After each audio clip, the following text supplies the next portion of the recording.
Stand and deliver as an appetizer and WrestleMania as the main course? Sounds like a feast to me. I'm Chris Wolvie, the wrestling vlogger who always tells it like it is.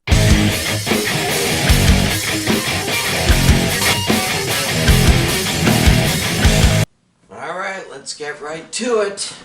First, the prelims. Here are my predictions for NXT Stand and Deliver 2022. Let's start with LA Knight versus Walt Gunther. Still not used to that name change. I'll say this, Gunther better get into NXT Championship contention soon. It's just not right for the longest reigning NXT UK champ to not take the main belt of this brand. And while LA Knight is enjoying a push, beating the Mad Austrian would seem like too big a push too soon. Winner is Gunther. Tommaso Ciampa versus Tony D'Angelo. Not bad for the guy who started his WWE career as a lawyer for an Arab American that the network had removed from the roster. Long story. Wiki Muhammad Hassan, if you must.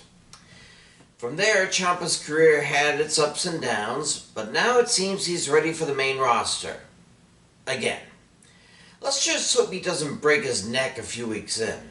Oh, and I think I know the secret now. If you beat D'Angelo, you get to go to the main roster. Just ask Butch. Winner is Tommaso Ciampa. NXT Women's Tag Team title. Toxic Attraction versus Raquel Gonzalez and Dakota Kai. Remember when Kai and Gonzalez were the first NXT Women's Tag Champs? Yeah, neither do I, since their reign lasted about an hour or so. Remember how Dolan and Jane won the titles? Yeah, neither do I. It wasn't exactly the most memorable of ladder matches. I had high hopes for the NXT Women's Tag Belts, but they don't seem to be delivering. But I do believe that Mandy Rose's lackeys have had the belts way too long and that the inaugural champs need a longer reign. Plus, Wendy Chu's gonna want revenge. Winner and new champs, Kai and Gonzalez. Triple threat match for the NXT tag titles. Imperium versus MSK versus the Creed brothers. Look, not saying MSK aren't deserving another crack at this, but they went too high too fast in my opinion. From debut to champs in about 2.5 months? Yeah, they're vets of Impact, but histories go out the window once you enter the WWE. I dare say the same thing about the Creed, since it's been 7 months for them, but Aichner and Barthel have been destroying people for years in the NXT, so why would some upstarts like either team take the title from them? The faction needs to become NXT's version of the Bloodline. It's only right. Winner and still champs, Imperium. Fatal 4-way for the NXT Women's Championship. Mandy Rose defends against Cora Jade, Io Shirai, and Kaylee Ray. Speaking of Bloodline, Toxic Attraction has been the female version of it for some time, but though Shirai and Ray both have long-time singles title experience, the reason they won the Dusty Cup was to face the tag champs, not the singles champ. And Cora Jade has been questionable as a credible competitor by the NXT Universe. Again, the too high too soon thingy rears its ugly head, so as much as I'd like to see them completely collapse, the winner and still champ is going to be Mandy Rose. Ladder match for the North American title. Carmelo Anthony against Santos Escobar, Solo Sequoia,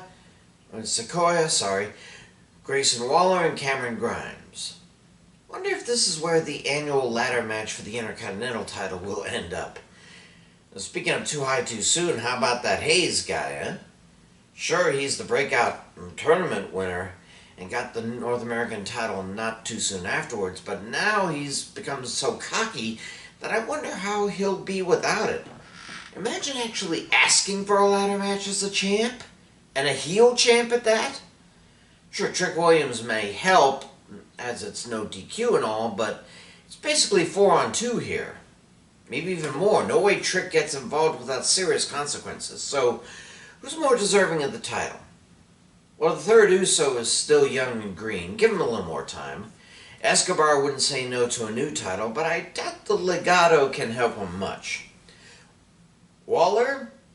Maybe, but again too green. Why not give it to Mr. To the Moon?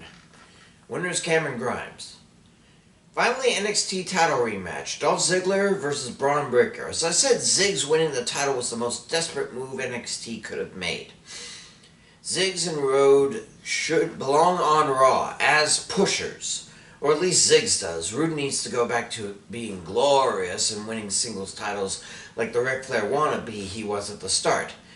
And remember that Steiner Breaker wasn't pinned during that match, so Ziggs is at a serious disadvantage. Oh, sure, Roode will interfere, but the ref won't let that stand.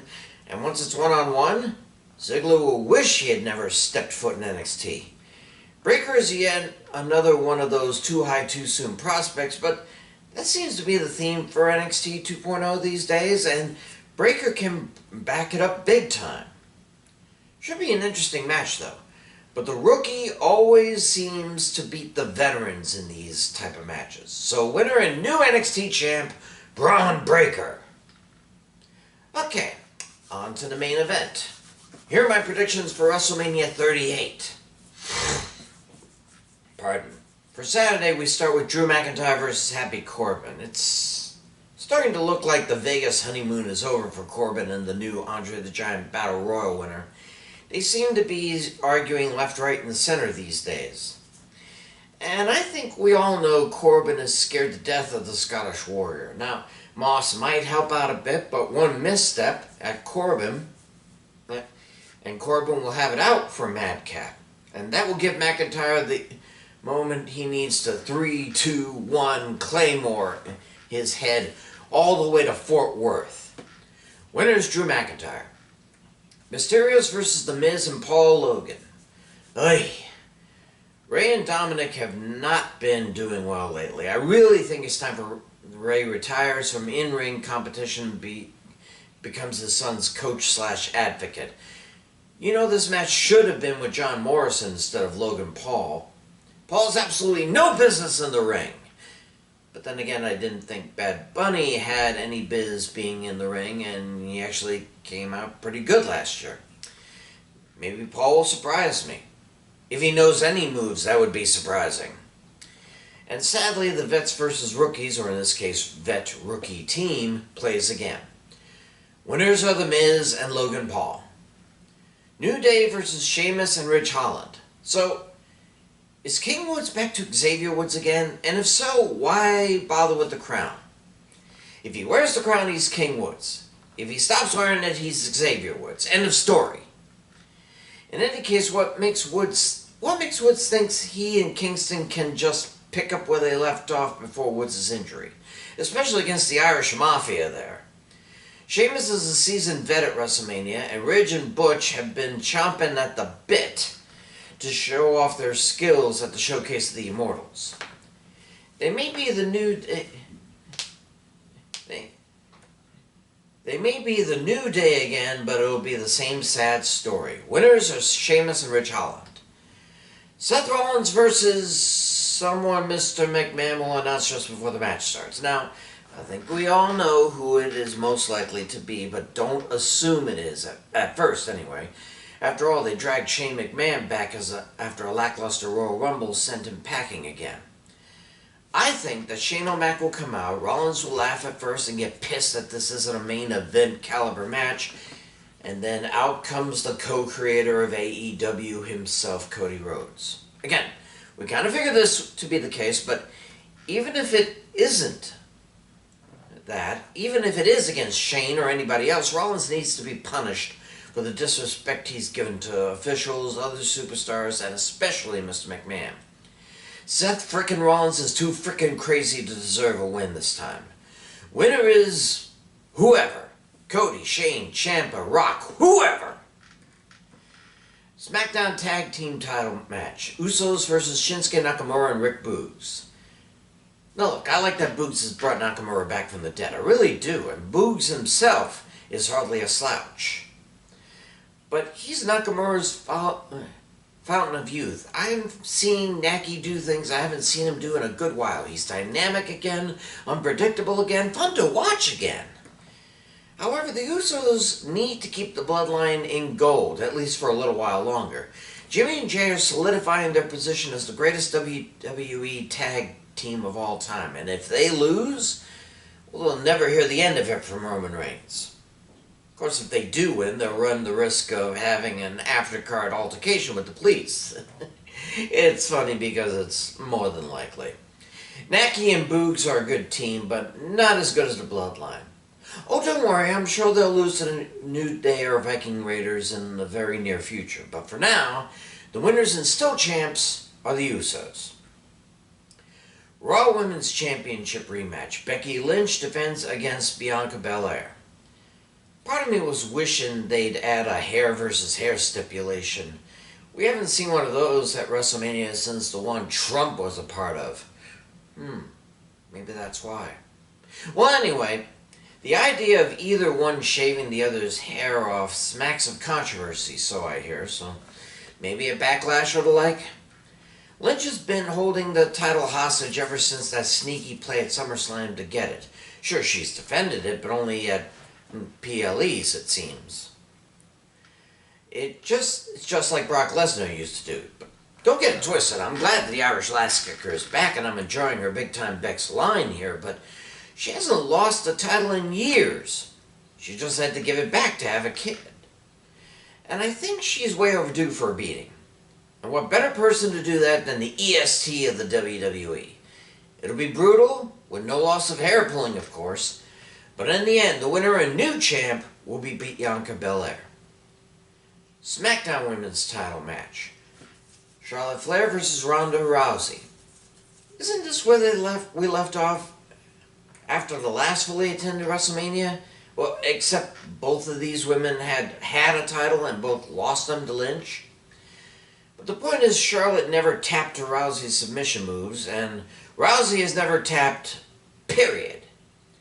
Not even to the figure eight. Yet as confident as Flair may be, she keeps using underhanded means to catch Rousey off guard. If Charlotte's supposed to be the apex of the women's division, why is she skittish to meet Rousey fair and square in the ring? Now Rousey is more than confident. She's gone straight to cocky. She may not be the best when it comes to promos, but that's only part of the battle in the WWE. And as Kid Rock once said in the song Cocky, it isn't bragging if you can back it up. If she could beat someone with one hand tied, just imagine what she could do with both hands free. Charlotte, I know you want to beat your old man's record, but that means you have to lose titles in order to gain them back. And you're not there yet. Let the Rowdy one help you on the way. Winner and new champ, Rowdy Ronda Rousey. On to Sunday, start with Pat McAfee versus Austin Theory. McAfee is not a wrestler, okay? He's a sports podcaster and a pretty decent foil for Michael Cole. His color commentary is just that, colorful, but he's not a competitor. Austin Theory, pathetic as he may be, is a regular competitor. And he's been what Drew McIntyre was in the 2000s, Mr. McMahon's chosen one. And we've seen where that got Drew, eventually. Chances are that if McAfee wins, he'll be fired by Vince next Friday, and since we can't have that, well, let's let the spoiled brat have his WrestleMania moment. Winner is Austin Theory. Anything goes match, Johnny Knoxville versus Sami Zayn. Yeesh, at least we won't have to hear from Knoxville in the WWE ever again. That is, until his inevitable Hall of Fame induction. Is this how low Sami's sunk? From Intercontinental Champion to jobber for a man who's willing to do whatever he can to his body for laughs? This is preposterous. Sami, you and KO need to reform a tag team and fast. Otherwise, this may very well be your last WrestleMania. Or at the very least, the last that you'll be taken semi-seriously in. Unfortunately, since Johnny didn't toss Sami at the Royal Rumble, a fluke of a win will have to do here. Winner is Johnny Knoxville. Bobby Lashley versus Omos. Omos has only one thing going for him right now, his undefeated streak as a singles competitor. Until Lashley came back, Omos has never even been knocked off his feet. He's a brute of a man that even stands a full head above the Almighty's cranium. But I'm guessing that the injury that got Lashley kicked out of the Elimination Chamber wasn't as bad as everyone thought, and that means Lashley is itching to get back into primary title contention. Lord knows if MVP will be there, or even if Lashley wants him anymore. This battle of Rampage and Rhino sort of reminds me of the Goldberg-Strowman match 2 years ago. It was a bit underwhelming, true, but just seeing these two clash was enough for me. Sadly, all streaks must end, just ask The Undertaker. Winner is Bobby Lashley. AJ Styles versus Edge. Speaking of how the mighty have fallen, Styles is still pretty phenomenal in the ring, but since Omos dumped him, he hasn't exactly been the type of phenomenal we're accustomed to over the years. Now, I'm not saying Omos was what kept Styles in the limelight, but can it really be said he'd still be in the limelight without him? Now, Edge, where do you start with him? Since making a hard turn into heeldom, his promos have been bordering on creepy, but always entertaining. I'm willing to wager he's still pissed at losing last year with his last significant chance to regain a title he never lost. And beating Styles would be one hell of a feather in his cap in trying to get back to the title hunt. It's just showing tenacity we haven't seen in him for a long time. He wants to hurt somebody badly, and that may be exactly what happens. This will be the sleeper match and be better than expected. Winner is Edge, if he doesn't get himself disqualified. WWE Women's Tag Team Title Fatal 4-Way Match. Now, Carmella and Queen Lena have been a decent team, despite the fact that they haven't really defended it too often. And Carmella is finally realizing that the ridiculous mask doesn't stop anyone from kicking her teeth out of her so-called perfect mouth. And when she is struck in the face, she goes crawling to the announce table to bitch. And if she does that here, Zelina's not going to be in a good place. The one thing I've learned is that women's tag team titles need to change hands fairly frequently to stay relevant, even as a third-tier title. So, who deserves to take it? Sasha Banks and Naomi? They're both good on their own, but they beat the champs in a non-title on SmackDown, so I don't see a repeat here, and they'll go back to fighting in singles matches. Rhea Ripley and Liv Morgan? More likely, sure, but I think Ripley's had enough tag team title experience to ever want to repeat it, even if her partner isn't an almost superhero. That leaves Shayna Baszler and Natalya. Again, I'd rather see Baszler go back to where she was when she swept the Elimination Chamber 2 years ago and take a singles women's title. But a little while as some sort of champ will get her comfy with the idea. And damn it if Nat doesn't deserve it. Hell, these girls deserve it just for mimicking the heart attack. Winners and new champs, Natalya and Baszler. Triple threat match for the Raw Tag Team Championships. RK Bro versus Alpha Academy versus the Street Profits. Still boggles my mind that Orton and Riddle are still together. I was certain Riddle would get the RKO from Randy as soon as they lost the titles the first time. But then they regain it and Randy calls Riddle a friend? Incomprehensible! But as good a team as they may be now, I still wonder if they'll remain friends after they lose the titles again. Well, only one way to find out, right? But for goodness sakes, do not let the Alpha Academy take it back. Gable and Otis may be entertaining, but their so-called chemistry is starting to get as grating as RK Bros. You're welcome, Chad. Meanwhile, the Street Profits haven't had the smoke for some time, and their recent change in attitude is refreshing, to say the least.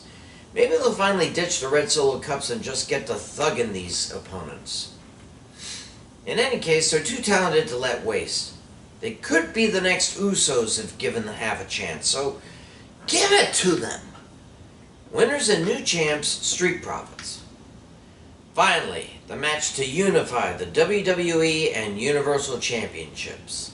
Brock Lesnar versus Roman Reigns. Okay, I'll admit, even though I didn't want this match to be title for title, I still think it's an awesome matchup. So much has changed since WrestleMania 31 when Seth Rollins stole the thunder by cashing in Money in the Bank and stealing the title. Brock has finally rid himself of the albatross around his neck that was Paul Heyman. He's his own man, and he showed how much he's still rocked by mowing down everyone in the Elimination Chamber. And Roman?